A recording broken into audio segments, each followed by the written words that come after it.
মাদানি, ও আমার সাথে প্রথমে দই মারছিল। আমার বলছে হামজা ভাই আমারে নিয়ে গেল রাত 12:30টার দিকে হাতের ছিলে পোড়া উলঙ্গ করেছে আমারে, আমার হাতে সিগারেট ধরিয়ে দিয়েছে, আর দুই পাশে ব্যারিকেড দিয়ে কেন কোনো গাড়ি আসতে না পারে। একটা অর্ধ উলঙ্গ মেয়ে লোক কোথা থেকে নিয়ে এসে আমার পাশে দাঁড় করিয়েছে, ছবি তুলতেছে যে এটা সকালে ছেড়ে দেব, মানুষ বুঝবে দেশে যে হুজুর কত খারাপ।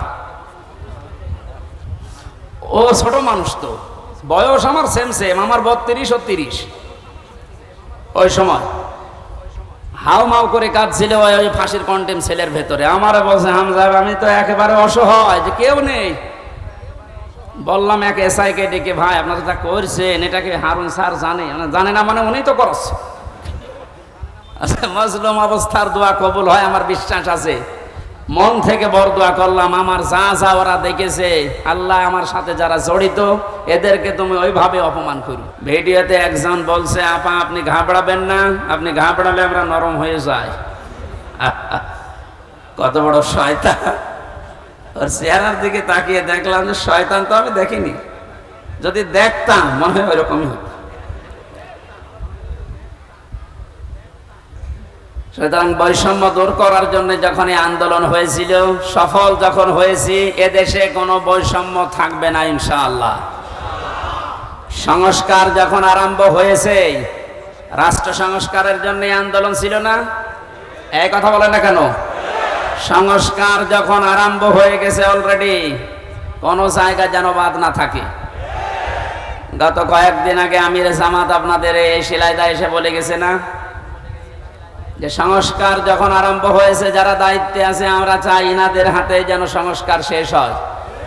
সুতরাং যারা আছেন বেশি দেরি করার দরকার নেই, খুব তাড়াতাড়ি যারা জালেম ছিল এবং জালেমের সহযোগী ছিল একটাও যেন পদে না থাকে। আজকে হলে আর কালকে যাওয়ার দরকার নেই, কারণ এই 1734 জন মানুষ যারা সবচাইতে বেশি জুলুম করেছে এই দেশে চেয়ারে বসে, এই মানুষগুলো আল্লাহর কাছে সব আল্লাহর মামলার আসামি। কেউ বাঁচাতে পারবে না আপনাকে। আমি 3 বছর জেলে ছিলাম, আমার মামলার বাদী ছিল, আয়ু ছিল একজন, বাদী ছিল আরেকজন। বাদী ছিল সরাসরি রাষ্ট্র, এই জন্য আমার এত দেরি হয়েছে। তাছাড়া মামলা যা, ওটা যদি সাজাও লাগিয়ে দিত সর্বোচ্চ 3 মাসের বেশি আমার রাখার কথা ছিল না। অথচ গত পরশুদিন আমার মামলা সব পুরা ঠিসমিস করে দিয়েছে, কিচ্ছু নেই, সব শেষ। আমি মনে করলাম জিজ্ঞাসা করে বিচারপতিকে, স্যার আপনি তো আগে ছিলেন, এই 3টা বছর আমার এই মামলা 30 থেকে 31 বার পর্যন্ত উঠেছে, একবারও জামিন দিলেন না। আজকে একেবারে বলছেন যে এর ভেতরে কোনো মাল ম্যাটারেস নেই, কি দেখে বিচার করবো? দা মানুষ তো আপনি একই আছেন আগে থেকে, তো আমার মনে হয় এর কথা বলতে বাধ্য হইতো যে কি করবো, হাত বাঁধা ছিল। কথা বলেন না কেন? একটা রাষ্ট্র কত বড় দুর্নীতিগ্রস্ত হলে জাতীয় মসজিদের খতিব পর্যন্ত পালিয়ে যায়। এটা থেকে আজ করা যাচ্ছে যে আমরা কোথায় ছিলাম। দেখেন এই লোকটার হাত আজকে খুলে গেছে।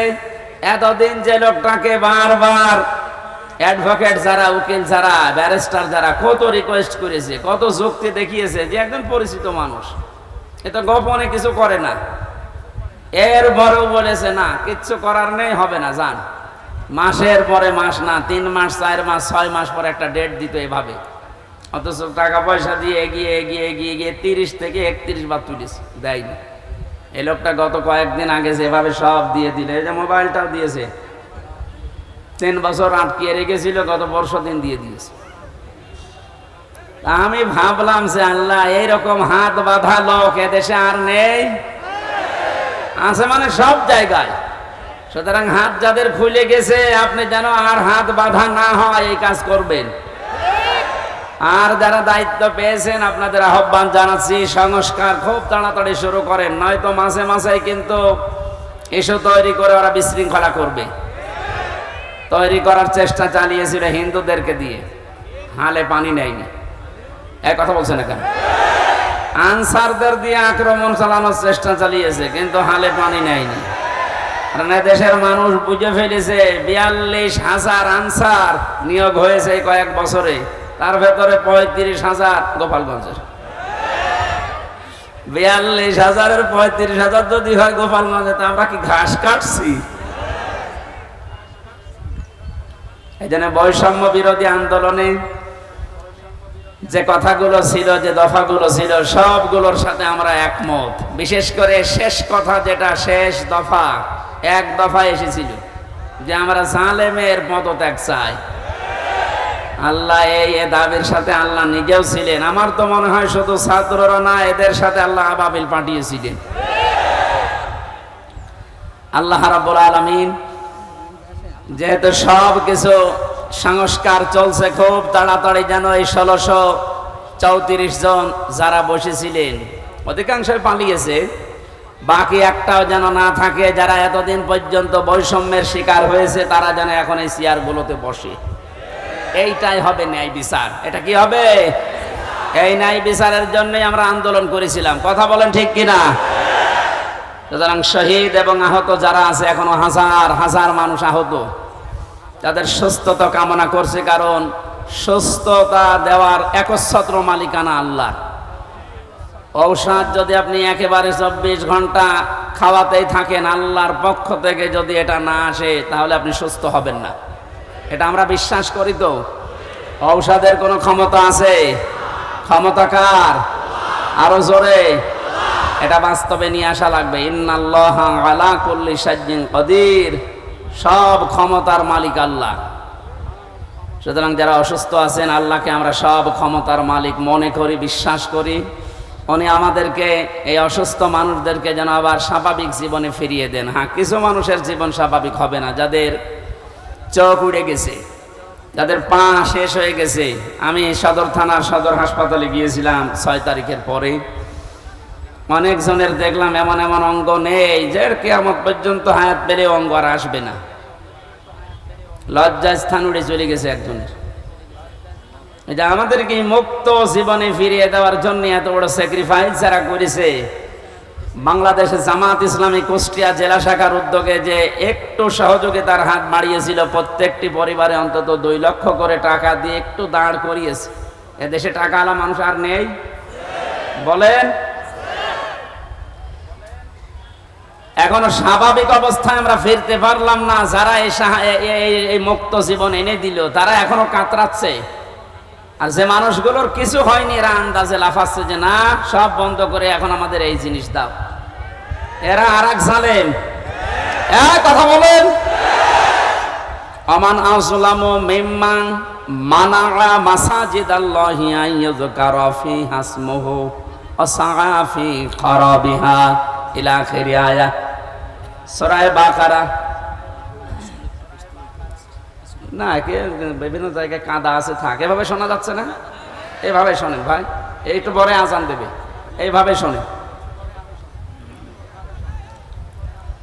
আমি গতানুগতিক কথা বলি না, আমি যা বলি ওখান থেকে শিক্ষা নিয়ে আসি। ভালো করে খেয়াল করেন তো। এই যে 2700 মানুষের জীবনের বিনিময়ে তাদের আহত হওয়ার পরিবর্তে আমরা এই মুক্তভাবে এই ময়দানে এখন কথা বলছি। বাংলাদেশ জামাত ইসলামী কুষ্টিয়া জেলা শাখার উদ্যোগে কয়েকদিন আগে এই যে কুষ্টিয়া শহরের এতিমখানায় 500 আলেমকে দাওয়াত দিয়েছিল। সব ঘরনার সবাই এসেছিল কম বেশি। 2.5-3 ঘন্টা একাধারে আলোচনা হয়েছে আলেমদের। কোনো বাধা নেই, কোনো পাহারাদার নেই, কোনো সিকিউরিটি লাগে নাই। অথচ আগস্টের 5 তারিখের আগে এরকম 500 না, 5 জন এক জায়গায় হলে কত রকমের মামলা হয়ে যেত। আপনি টের পাচ্ছেন কোথা থেকে আল্লাহ কোথায় এনে দিয়েছে? এই বাস্তবতা যাদের জন্য, তাদের খোঁজ খবর নিতে যাও না। এদের জন্য এখন মসজিদে দোয়া হয়, কোরআনে কারিমের দাস হয়, সেগুলো এখন অনেকে উল্টাপাল্টা ফতোয়া দিয়ে বন্ধ করার চেষ্টা করছে। আমাদের জেলায় না শুরু হলেও আশপাশ জেলায় অনেককে বলছে আমান আযলামু মিম্মান মানাআ মাসাজিদাল্লাহ। আল্লাহ বলেন, বড় জালেম দেখতে চাও? আমরা তো অধিকাংশ মানুষ মনে করি আয়না ঘর যারা তৈরি করেছিল ওরা বড় জালেম। হ্যাঁ, মাস্ট বি, ওরা বড় জালেম। ওদের চাইতে আল্লাহর কাছে বড় জালেম ওইটা, যে লোকটা আল্লাহর ঘর মসজিদে তার নাম, তার জিকির, তার আলোচনা করতে বাধা দেয়। এগুলো এখন নতুন ভাবে অনেকে তৈরি করার চেষ্টা করছেন। আপনি থামেন। ওকে আল্লাহ কিন্তু বড় জালেম বলে নাই, আপনাকে বড় জালেম বলে ইঙ্গিত দিয়েছে।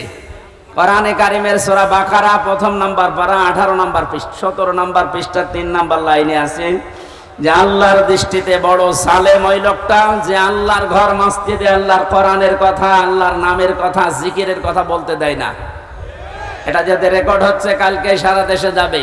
সবাইকে আমি আহ্বান জানাচ্ছি, আপনারা থামবেন। এত বড় কঠিন জুলুমের ভেতরে ওই 17 বছরে আল্লাহর ঘর মসজিদে কেউ কোরআনের কথা বাধা দিতে সাহস পায়নি। আপনি সাহস পাচ্ছেন কোত্থেকে? সুতরাং আপনি থামবেন, নয়তো জালেমরা যেমন মুসলমানদের শত্রু হয়ে বিদায় নিয়েছে, আপনিও শেষ পর্যন্ত শুধু মুসলমানদের না আল্লাহর টার্গেটে পড়বেন। কারণ জালেমরা টার্গেট কার? এটাকে আমি বানালাম? বলেন। কোরআনে কারীম জানিয়েছে ইন্নামাস সাবিলু আলাল্লাযিনা ইয়াজলিমুনান নাস ওয়া ইয়াবগুনা ফিল আরদি বিগাইরিল হক উলাইকা লাহুম আযাবুন আলীম। সূরা সূরার 42 নম্বর আয়াতে আছে, আল্লাহ বলেন অবশ্যই আমি আল্লাহ নিজে বাদী হব, মামলা দেব, কেস করব। টের পাচ্ছেন কত ওজনওয়ালা শব্দ এটা? আল্লাহ নিজে মামলা দায়ের করবে, নিজে কেস করবে তাদের বিরুদ্ধে। ইয়াজলিমুনান নাস, যারা মানুষ হয়ে মানুষের উপরে জুলুম করছে। আল্লাহ পাক ইয়াজলিমুনাল মুসলিমুনা দেয়নি যে যারা মুসলমানদের উপরে জুলুম করেছে তারা আল্লাহর মামলার আসামি না। ইয়াজলিমুনান নাস এটা বহু, ইয়াজলিমুনা এটা মুজারে, বর্তমান, ভবিষ্যৎ, প্রেজেন্ট, ফিউচার।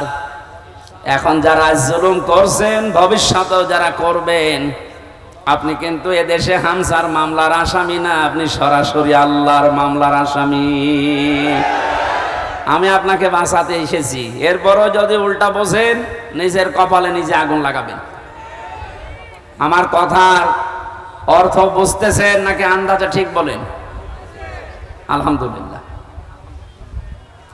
সুতরাং আবার আহ্বান জানাচ্ছি, বৈষম্য বিরোধী ছাত্র আন্দোলনের সংস্কার করার জন্য যারা উদ্যোগ নিয়েছিল, যাদের দায়িত্ব আমরা দিয়েছি, আপনারা খুব তাড়াতাড়ি করেন। কারণ এই জালেমরা যতদিন পর্যন্ত এখানে থাকবে ততদিন পর্যন্ত নতুন ইস্যু তৈরি করার চেষ্টা চালাবে। যারা পৃথিবী শান্ত হয়ে যাওয়ার পরও অশান্ত করার জন্য চেষ্টা চালায়, এই মানুষগুলো আয়াতের দ্বিতীয় শব্দে তারাও আল্লাহর মামলার আসামি। ওয়ায়াবগুনা ফিল আরদি বিগাইরিল হক, পৃথিবী শান্ত হয়ে যাওয়ার পরে যারা অশান্ত করার জন্য বিদ্রোহ করে বেড়ায়। সংখ্যালঘুর নাম নিয়ে যা শুরু করেছিলেন, আমিরে জামাত অলরেডি ঘোষণা দিয়েছে এদেশে কোনো সংখ্যালঘু সংখ্যাগুরু নেই। সুতরাং এই ইস্যু বাদ দেওয়া লাগবে। এদেশে সংখ্যাগুরু সংখ্যালঘু আছে না? নেই। এদেশে যে জন্ম নিয়েছে সেই এদেশের বৈধ নাগরিক। আমি আমির হামজা 96% মুসলমানদের ভেতরে যেমন অধিকার পাবো একজন হিন্দু 4%, তাতে কি সে একই অধিকার পাবে?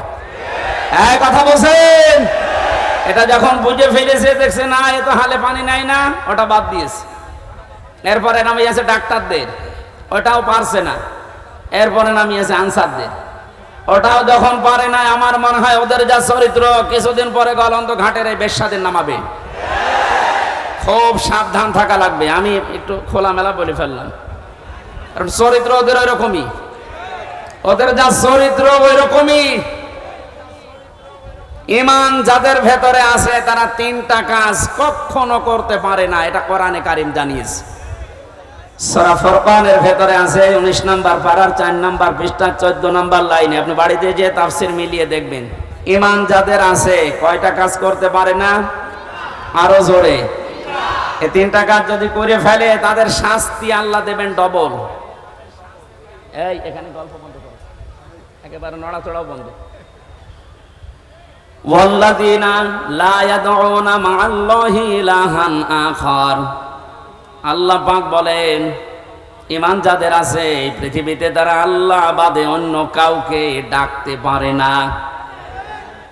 এটা অন্যান্য জেলার কথা বাদ দিলাম, আমাদের জেলাতে এখন আস্তে আস্তে তৈরি হয়েছিল রাষ্ট্রীয়ভাবে, অনেকে নিজের অর্থ দিয়ে হলেও এই কাজটা প্রতিষ্ঠিত করার চেষ্টা চালাচ্ছিল। এই যে আপনাদের থানায় মাজার আছে না, লালনের মাজার, কত মানুষ বাংলাদেশের বিভিন্ন প্রান্ত থেকে এসে না জেনে আয়াতটা পুরা উল্টিয়ে ডাকতো, আল্লাহ বাদে অন্য কাউকে ডাকা জায়েজ। আরো জোরে। আপনি বুঝে ডাকেন আর না বুঝে ডাকেন, আপনার শাস্তি ডবল হবে যদি এখনো বন্ধ না করেন। বাংলার বিভিন্ন প্রান্তে গণাটা এখনো পর্যন্ত অনেকে জারি রেখেছে। গত পরশুদিন চট্টগ্রামের নূরে বাংলা আর ওই যে জাঙ্গি হুজুর এমন পিটানি খেয়েছে, ইসলামের নাম নিয়ে শয়তানগুলো আল্লাহর নামটা পুরা পাল্টিয়েছে। ওরা আল্লাহর নামে কিছুক্ষণ জিকির করার পরে পরে ইয়ালি বাবা, শাহ আলী বাবা, আগলা বাবা, পাগলা বাবা আন্দাজে জিকির বানাতো। তাহলে কোরআনের আয়াত অনুযায়ী আল্লাহর পাশাপাশি অন্য কাউকেও যারা ডাকে তাদের শাস্তি হবে ডবল। আরো জোরে। কি সুন্দরভাবে মিলিয়েছে দেখেছেন।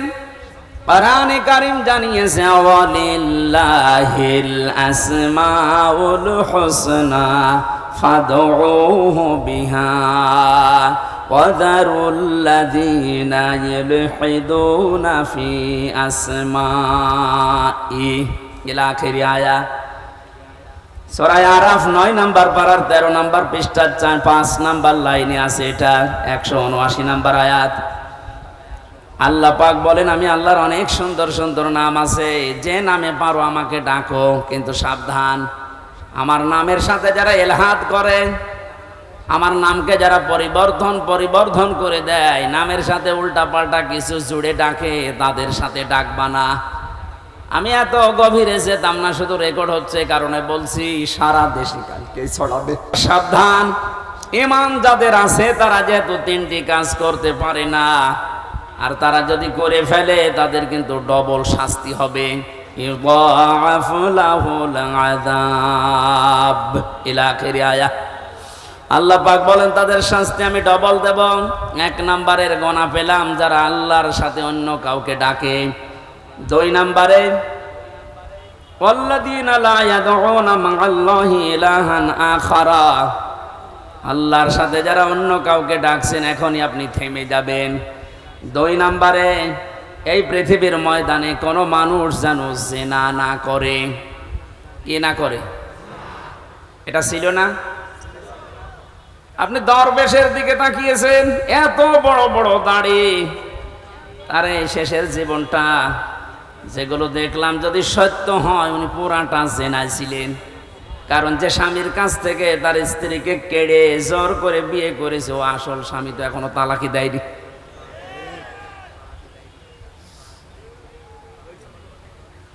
যেন আমাদের সাবধান থাকা লাগবে, আমাদের ঈমান যাদের ভেতরে আছে এরকম কোন গুনাহ যেন আমাদের ভেতরে না আসে। মুমিন মরে যেতে পারে কিন্তু জিনা করতে পারে না। শুধুমাত্র লজ্জাস্থানের জেনাটা জেনা না, হাতের জেনা আছে, মুখের জেনা আছে। হাতের জেনা কি? কোন বেগানা মহিলাকে আপনি হাত দিয়ে যদি স্পর্শ করেন জেনা করার গুনাহ হবে। চোখ দিয়ে যদি ওই রকম নিয়তে দেখেন তাহলে জেনা করার গুনাহ হবে। অন্তরে যদি ওরকম কোনো ধারণা নিয়ে আসেন জেনা করার গুনাহ হবে। জেনা করলে শাস্তি কয়টা বললাম? ডবল। বলেন, আরো জোরে বলেন। আমরা যেন মেনে নিতে পারি এরকম মন মানসিকতা আল্লাহ আমাদের দান করুন, বলেন আমিন। আমি আবার বলছি, শেষ কথা, বৈষম্য বিরোধী আন্দোলনে যে সমস্ত দফাগুলো ছিল সংস্কার করার জন্য, এটা রেকর্ড হচ্ছে বলে বারবার বলছি, যারা আছেন তাড়াতাড়ি করেন, নয়তো এরকম কুলু আবার তৈরি করবে।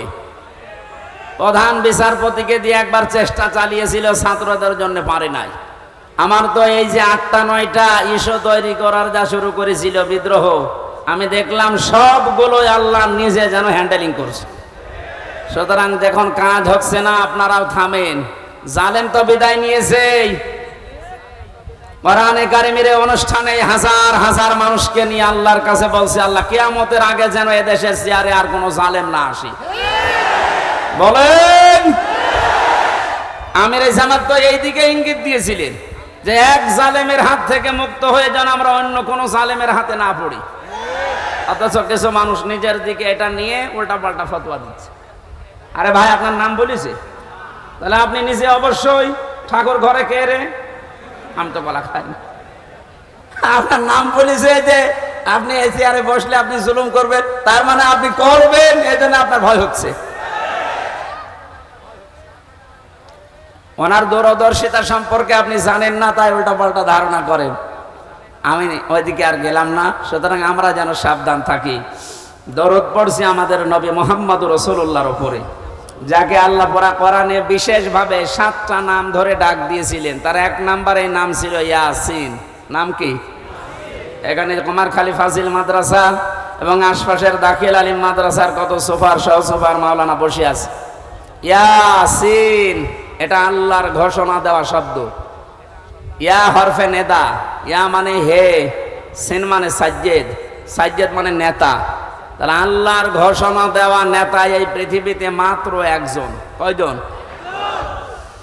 এ শব্দের ব্যাখ্যা করতে গিয়ে তাফসিরে কাবীর আল্লামা ফখরুদ্দিন রাজি রহমতুল্লাহ আলাইহি লিখেছেন, ইয়াসিন শব্দের 5টা অর্থ আছে। ইয়াসিন মানে সাজ্জেদুল আলামিন, সাজ্জেদুল বাশার, সাজ্জেদুল কাউনাইন, সাজ্জেদুল আম্বিয়া, সাজ্জেদুল মুরসালিন।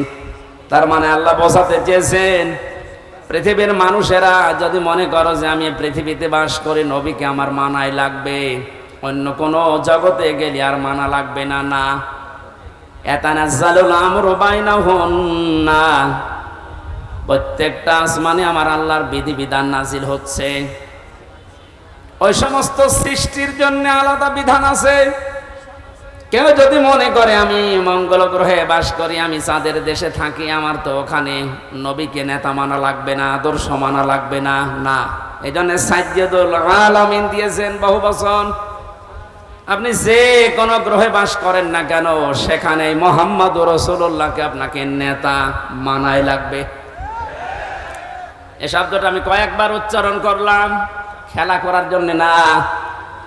আলেমরা বসে আছে, আহ্বান জানাচ্ছি তাদেরকে, আল্লাহর ঘোষণা দেওয়া নেতা যেহেতু একজন, এই জন্য এই নেতাকে মেনে নেওয়া নামাজের মতো ফরজ। এই কথা বলেন, এটা যারা ঠিক করতে পারছেন না, আপনার নামাজ হবে না। কারণ কিয়ামতে যে বিচারের সিস্টেমগুলো, ধাপগুলো আমরা দেখেছি, কিয়ামতের সর্বপ্রথম মানুষকে আল্লাহ তার নিজের সামনে যখন দাঁড় করাবেন, 10 জন 20 জন 50 জন না, প্রতিটি মানুষকে আল্লাহ নিজের সামনে দাঁড় করাবে স্রেফ একা একা। অকুল্লুহুম আতিহি ইয়াউমাল কিয়ামাতি ফারদা। আল্লাহ পাক বলেন সূরা মরিয়মের 95 নম্বর আয়াতে আছে, কিয়ামতে প্রতিটি মানুষকে তার সামনে আল্লাহ দাঁড় করাবেন স্রেফ একা একা। কয়জন করি? বলেন বলেন। আপনি এটা নিজের সাথে এখন মিলান তো। আর রাজনৈতিক ভাবে আপনার পরিচয় আলাদা আলাদা আছে, আপনি তো মানুষ, মিলান এই আয়াতটা। এখনই ময়দানে মাশার কায়েম হয়ে গেছে। আল্লাহ আপনাকে যদি ডাক দিয়ে নিজের সামনে দাঁড় করায়, আপনার যে অবস্থা আছে, যে বাস্তবতা আপনি তৈরি করেছেন, বলেন তো আপনার আল্লাহর সামনে দাঁড়িয়ে পেছনের জীবনের হিসাব দিতে পারবেন? বলেন।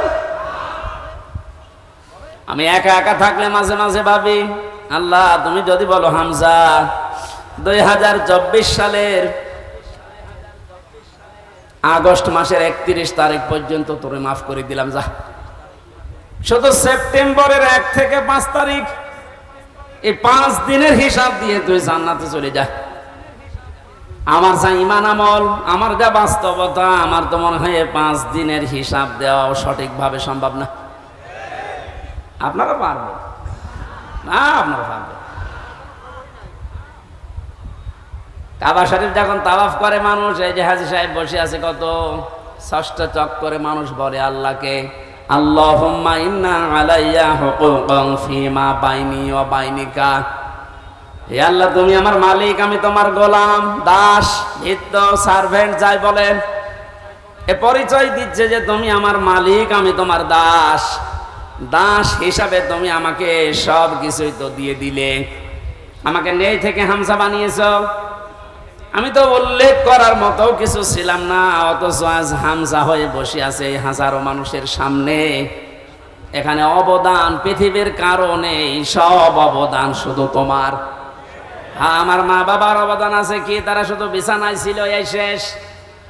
বাকি যা করার নেই থেকে শুরু করে এ পর্যন্ত সব করেছে কে? আরো জোরে। আমার বাড়ি গাড়ি নারী যা লাগে আল্লাহ তুমি সব দিয়েছো আমাকে বান্দা হিসাবে, কিন্তু তুমি যে আমার মালিক, আমার কাছে তো তোমার কিছু পাওনা আছে। গোলাম হিসাবে আমি তোমার কিচ্ছু দিতে পারি নাই। তবে কাবার সামনে আমার 6টা চক্কর চলছে, একটা কথা আমি বলতে পারি, আমার কিচ্ছু নেই দেওয়ার মতো। এই জন্য বলছে আল্লাহ তুমি আমারে মাফ করে দাও। কিয়ামতের কঠিন এই বিচারের ময়দানে মানুষকে আল্লাহ স্রেফ একা তুলবে, কোনো উপায় নেই এই মাপ পাওয়া ছাড়া। কার আল্লাহর বিচারে যদি আল্লাহ অবিচার করে কেউ বাঁচবে? যদি ন্যায় বিচার করে? হ্যাঁ, না না, আল্লাহর বিচারে তো অবিচার নেই। ন্যায় বিচার করলেও কোনো মহারথী ক্ষমা পাবে না, কারণ আল্লাহ ন্যায় বিচার করে যদি বলে শুধু 1 গ্লাস পানির হিসাব দিয়ে যা, আপনি পারবেন না। আল্লাহর বিচার থেকে বাঁচার জন্য একটা পদ্ধতি আছে, যে আল্লাহ তুমি মাফ করে দাও। আল্লাহ যেন শেষ পর্যন্তটা আমাদের জন্য কবুল করেন, বলেন আমিন। এবার আসেন যে কথাটা বোঝার জন্য পর্যন্ত এসেছিলাম, কিয়ামতের বিচারের দ্বিতীয় ধাপে আল্লাহ এবার আর একা ডাকবেন না। ইয়াউমা নাদউ কুল্লা উনাসিম বিইমামিহিম। সূরা বানী ইসরাঈল 15 নম্বর পারার 8 নম্বর পৃষ্ঠা 3 নম্বর লাইনের 72 নম্বর আয়াতের প্রথম অংশে আছে। এটা ফি জিলালিল কোরআনের তাফসিরে আছে, বিস্তারিত আছে। আমি শুধু সামারাইজ করে বলছি। কিয়ামতে প্রতিটি মানুষকে এবার বিচারের দ্বিতীয় ধাপে আল্লাহ ডাকবে তার নেতার সাথে। এটা যদি রাজনীতি মনে করে কেউ চলে যান, আপনার কপালে আগুন লাগবে। আল্লাহর কসম, এটা শুধু দুনিয়ার সাথে না, আখিরাতের সাথে রিলেটেড। এই জন্য আমি একটু তুললাম, নয়তো বলতাম না। কিয়ামতের ময়দানে আল্লাহ যখন মানুষকে তুলবে, প্রতিটি মানুষকে এবার দ্বিতীয় সিস্টেমে তুলবে তার নেতার সাথে। কার সাথে? কুমারখালীবাসী আগে নেতা, এরপরে কর্মী।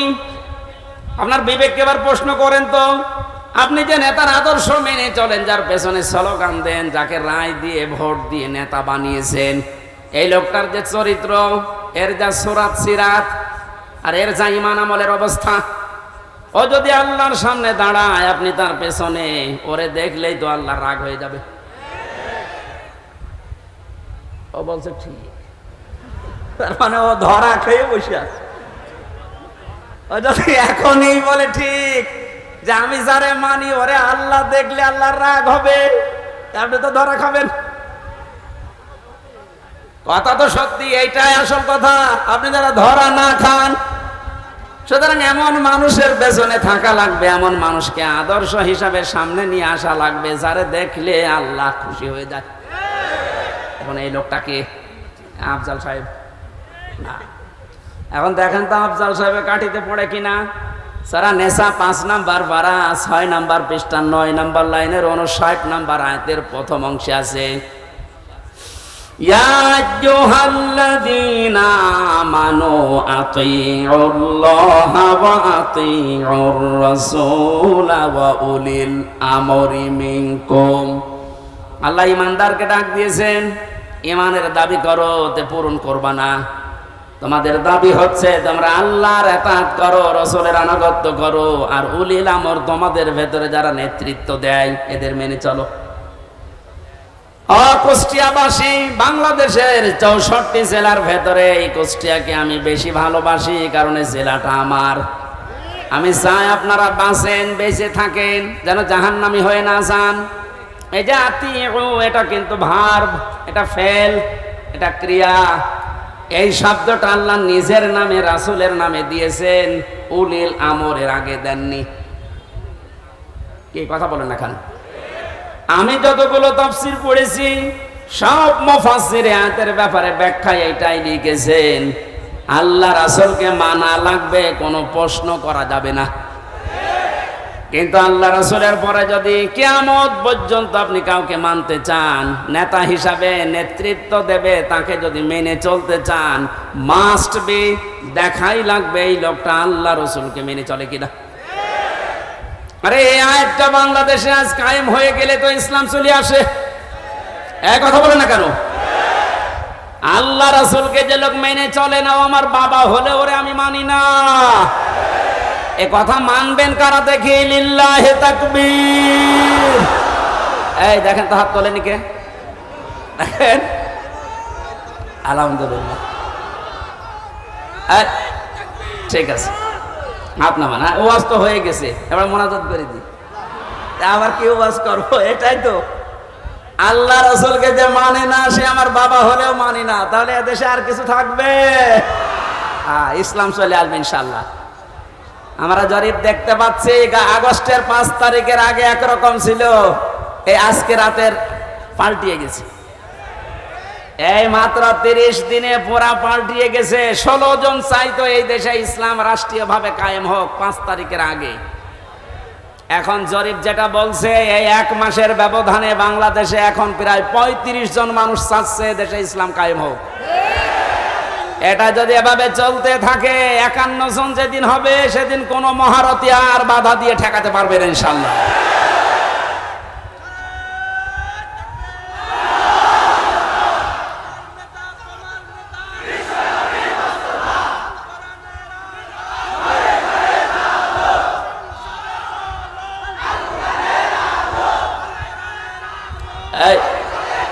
একটু কথা বলতে দেন।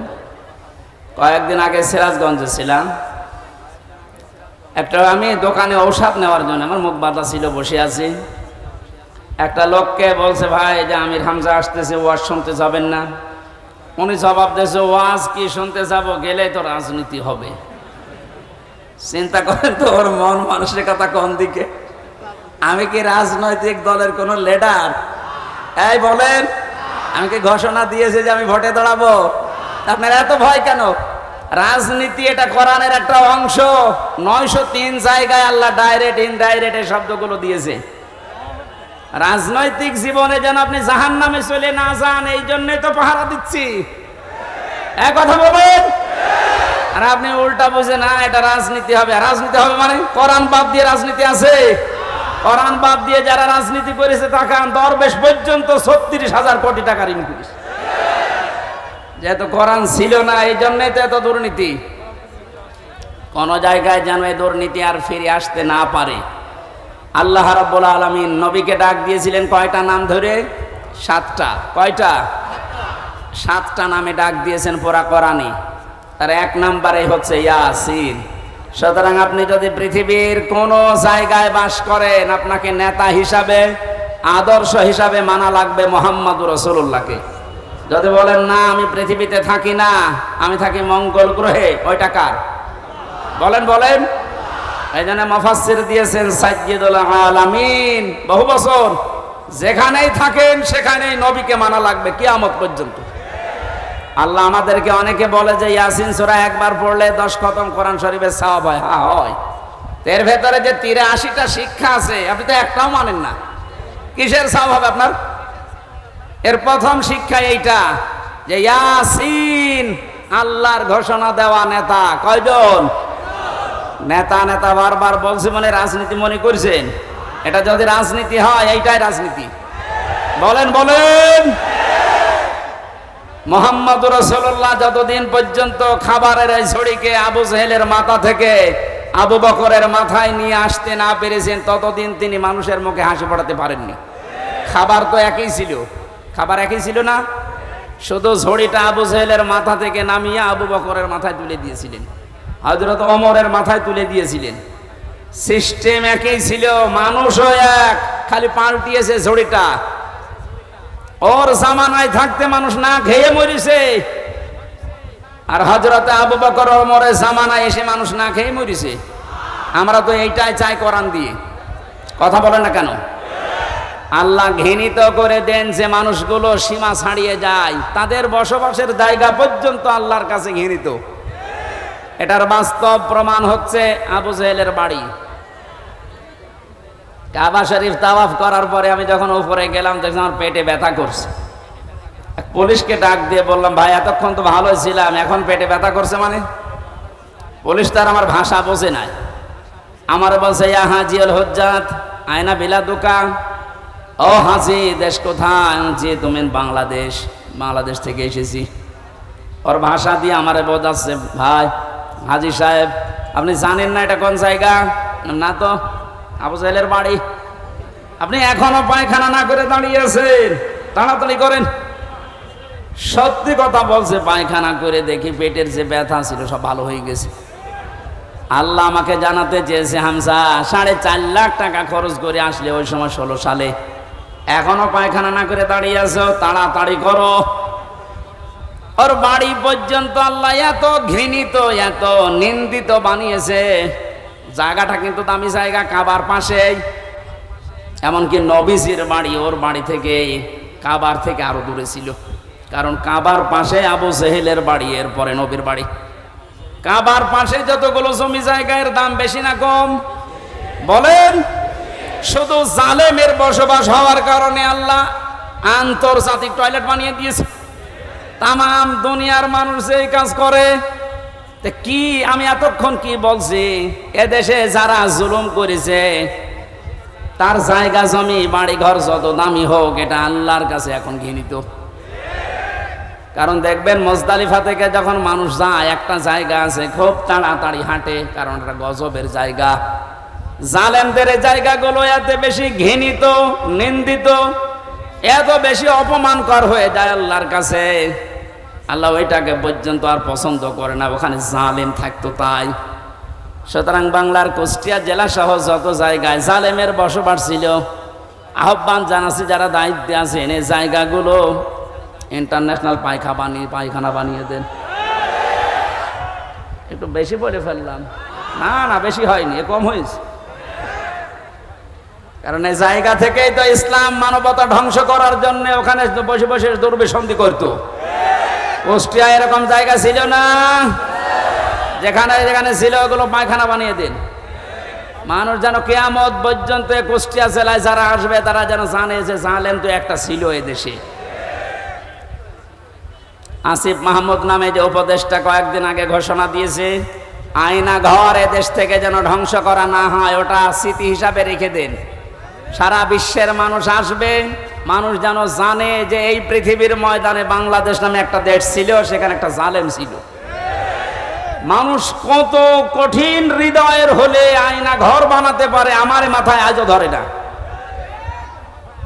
আমান আজমির ঘোষণা শুনেছেন কয়েকদিন আগে, একটা মানুষ কত বড় কষ্ট পেলে কথাগুলো বলতে পারে বলেন? অনেকে বলছে আমরা মাফ করে দিলাম। হ্যাঁ, মাফ করে দিয়েছেন, ঠিক আছে। সারা দেশের 18 কোটি মানুষ যদি মাফ করে দেয়, আয়না ঘর যারা জড়িত ছিল, ব্যারিস্টার আরমানের বউ মাফ করবে না, জীবনও করবে না। আপনি ওই জায়গায় পৌঁছাননি তাই বুঝতেছেন না। আমি মাত্র কয়েকদিন ছিলাম মাটির নিচে। এই যে আচরণ মানুষের এখানে যারা থাকে এরাও কিন্তু মানুষ, এরা শুধু একটু উপরে উঠবে, পদ পাবে, এই কারণে এত কঠিন আচরণ করতো। মুফতি ফখরুল ইসলাম আমার সাথে ছিল যতদিন, উনি বলছিল, ভাই আমারে নিয়ে এই পায়ের ভেতর দিয়ে হাত দিয়ে সামনে যে রড আছে রডের সাথে লাগিয়ে তালা লাগিয়ে দিত। 24 ঘন্টা তালা লাগানো। পায়খানা প্রসাবের জন্য মাত্র 1.5 মিনিট সময় দেয়, খাবারের জন্য অতটুকু সময় দিয়ে, তারপরও যে খাবার 3-4টা তরকার দিয়ে মনে হচ্ছে কে মাখিয়ে দিয়েছে। জেলে আমার সাথে পাশাপাশি যখন বেড ছিল, আমারে বলতো, হামজা আমার মাঝে মাঝে মনে হতো আল্লাহ ওরা আমাকে যদি মেরে ফেলুক, কিন্তু এটা যদি একটু শুতে দিত। এই যে শুয়ে থাকা, এটাতে কত বড় নিয়ামত আমি ওই 3 মাসে বুঝেছিলাম। একটা দিনও আমাকে কায়ত হইতে দেয়নি। 24 ঘন্টা ঘুমালে তাড়াতাড়ি আবার ডেকে দেয়। আমার 11 ঘন্টা টাঙিয়ে রেখেছিল, হাতের ভেতরে হ্যান্ডকাপ দিয়ে, তাও পেছনে, পায়ের ভেতরে ডান্ডা বেড়ি লাগিয়ে, কালো কাপড় দিয়ে চোখ বেঁধে, মাজার ভেতরে দড়ি লাগিয়ে টাঙিয়ে রেখেছে 11 ঘন্টা। অথচ ও বিষয় আমি কিচ্ছু জানি না। একটু যদি পা মারতে ঠেকে যায়, উপর থেকে 4 তলা 5 তলা থেকে ক্যামেরা দেওয়া আছে, গরম দেয়, একবারে ঘুম ভেঙে যায়। এই দুপুর 2টায় নিয়ে গেছে, একবারে রাত 11টায় নিয়ে এসেছে। বলেন তো একটা মানুষ এভাবে টিকে থাকতে পারে? আমার নামাজ পড়তে দেয়নি, জোহর আসর মাগরিব এশা সব নামাজ আমি ইশারায় পড়েছিলাম। ও কখন সময় হচ্ছে কখন সময় হয় না আমি তো কিছু জানি না, কারণ মাটির নিচে কঠিন পরিস্থিতি তৈরি করে। এখনো অনেকে বলছে হ্যাঁ কি করেছে যে ওর পালিয়ে যাওয়া লাগলো, কি করেছে মানে আপনি টের পাচ্ছেন কি করেছে? চলেন আপনারা 10 দিন একটু রাখি, কি করেছে আপনাকে দেখাবো।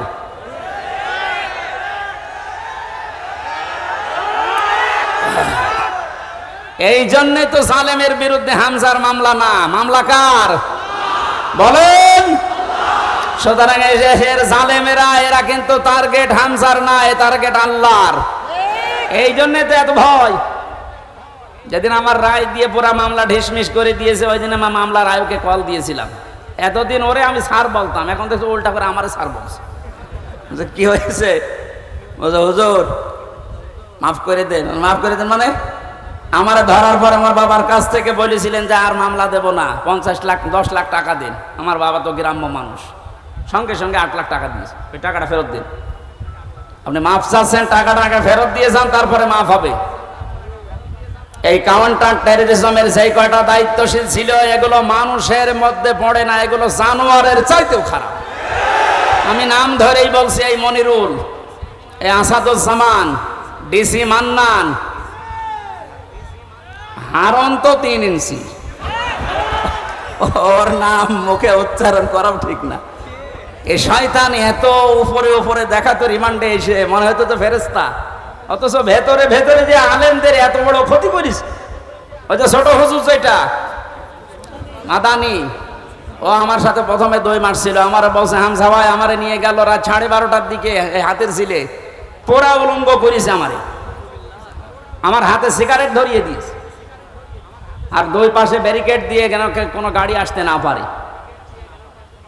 একটা অর্ধ উলঙ্গ মেয়ে লোক কোথা থেকে নিয়ে এসে আমার পাশে দাঁড় করিয়েছে, ছবি তুলতেছে যে এটা সকালে ছেড়ে দেব, মানুষ বুঝবে দেশে যে হুজুর কত খারাপ। ও ছোট মানুষ, তো বয়স আমার সেম আমার 32 ও 30।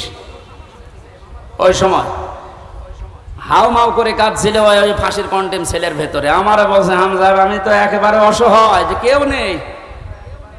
বললাম এক এসআই কে ডেকে, ভাই আপনারা যা করছেন এটাকে হারুন স্যার জানে না মানে উনি তো করছে। মজলুম অবস্থার দোয়া কবুল হয় আমার বিশ্বাস আছে। মন থেকে বড় দোয়া করলাম, আমার যা যা ওরা দেখেছে, আল্লাহ আমার সাথে যারা জড়িত এদেরকে তুমি ওইভাবে অপমান করো। আল্লাহ করায়নি। হারুনের রাস্তায় বের হওয়ার আর সম্ভাবনা আছে? ওর নাম এখন মানুষ হারুন ভুলে গেছে, ওর নাম এখন 3 ইঞ্চি। মহিলারা পর্যন্ত জিকির করছে 3 ইঞ্চি 3 ইঞ্চি। কত অপমান করবে আল্লাহ বলেন। সেদিন কুষ্টিয়ার জেলা আমির অধ্যাপক আবুল হাশেম সাহেব একটা আয়াতের ব্যাখ্যা করেছিলেন আলেমদের সমাবেশ।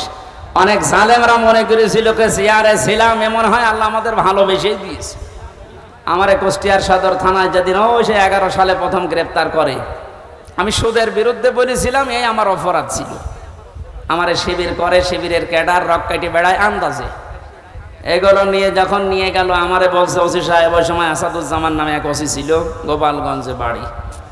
আমারে বলছে হুজুর কুলিল্লাহুম্মা মালিকাল মুলকি তুতিল মুলকা মান তাশা, এই আয়াতের অর্থ বলেন তো। বললাম আল্লাহ যারে চায় তারে ক্ষমতা দেয়, যারে চায় নামিয়ে দেয়। আমারে বলছে এটা আপনি মানেন তো? মানি না মানে? হাসিনা যে এখন আছে এটা আল্লাহ চেয়েছে, জায়গা মতো হাত দিয়েছে। শয়তান যাতে মাতাল হলো তার ঠিক আছে, কোন দিকে নিয়ে গেছে দিয়েছেন। কথা শেষ করার পরে আমি যেটা এখান থেকে বের করতে পারি, ওনারা বোঝাতে চায় যে আল্লাহ আমাদেরকে দয়া করে, মায়া করে, মহব্বত করে, ভালোবেসে এই চেয়ারে রেখেছে। আমরা যা করছি এ কোনো অসুবিধা নেই, আল্লাহ আমাদেরকে। এক কথা বলেন না কেন? সূরা আলে ইমরান 4 নম্বর পারার 12 নম্বর পৃষ্ঠার 7 নম্বর লাইনের 178 নম্বর আয়াতে আছে, ওয়ালা ইয়াহসাবান্নাল্লাযীনা কাফারু আন্নামা নুমলি লাহুম খায়রুল লিআনফুসিহিম ইন্নামা নুমলি লাহুম লিয়াজদাদু ইসমা ওয়া লাহুম আযাবুম মুহিন। ঠিক আছে। আল্লাহ পাক বলেন কাফেরেরা ধারণা করে যে ক্ষমতার চেয়ারে বিত্ত বৈভব টাকা পয়সা অর্থ সম্পদ আল্লাহ আমাদেরকে দিয়েছে ভালোবেসে মহব্বত করে। আল্লাহ পাক বলেন না, এগুলো এদেরকে দিয়েছি এদের পাপ যেন পরিপূর্ণ হয়ে যায়। পরিপূর্ণ হয়েছে না হয়নি? হয়েছে বলে আল্লাহ আয়াতের শেষে দিয়েছেন লাহুম আযাবুম মুহিন, তাদের জন্য আমি অপমানজনক শাস্তির ব্যবস্থা করে রেখেছি। এদেশে আলেমদের বিরুদ্ধে যারা সোচ্চার ছিল সবচাইতে বেশি এই কালামানিক, এত বড় অপমান আল্লাহ করেছে, ওর বিসি পর্যন্ত আউট করে দিয়েছে। ওদের একটা অংশ থেকে যেন ডাবিং করে বলছে ওরা আমার বিসিতে মারলো কেন? আর কি অপমান হবেন আপনি? ও এখন যে অবস্থায় আছে আমার মনে হয় ওর মরে যাওয়া ভালো। এই জন্য আহ্বান জানাবো, যাদের নেতা ঠিক নেই, আদর্শ ঠিক নেই, আপনি ফিরে আসেন। আপনি কিন্তু জাহান্নামে যাচ্ছেন। আপনি যাই ভুল বোঝেন আর মনে করেন। আল্লাহ আপনাকে হেদায়েত দান করুন, আমিন। সূরা তাওবার 119 নম্বর আয়াতটা আমরা পড়েছিলাম। কোন সূরা? এর নামকরণ, শানে নাজুল, ঐতিহাসিক প্রেক্ষাপট এবং বাস্তব 9টা শিক্ষা আছে আয়াতের। এবং এখান থেকে তাফসীর আকারে যে কথা বলতে আরম্ভ করব, এখন কি সময় পাবো? তো আজকে মাহফিল আছে ত্রিমোহনীর পাশে, ত্রিমোহনী কুষ্টিয়া ত্রিমোহনীর পাশে। রাত্রে এসার পরে আমি উঠব, আমার মনে হয় তাফসীর আকারে ওখানে কথা বলবো। আজকে আমাদের আব্দুল গফুর সাহেব আছে প্রধান অতিথি, ওখানে আপনারা দাওয়াত দিয়ে গেলাম, যাবেন।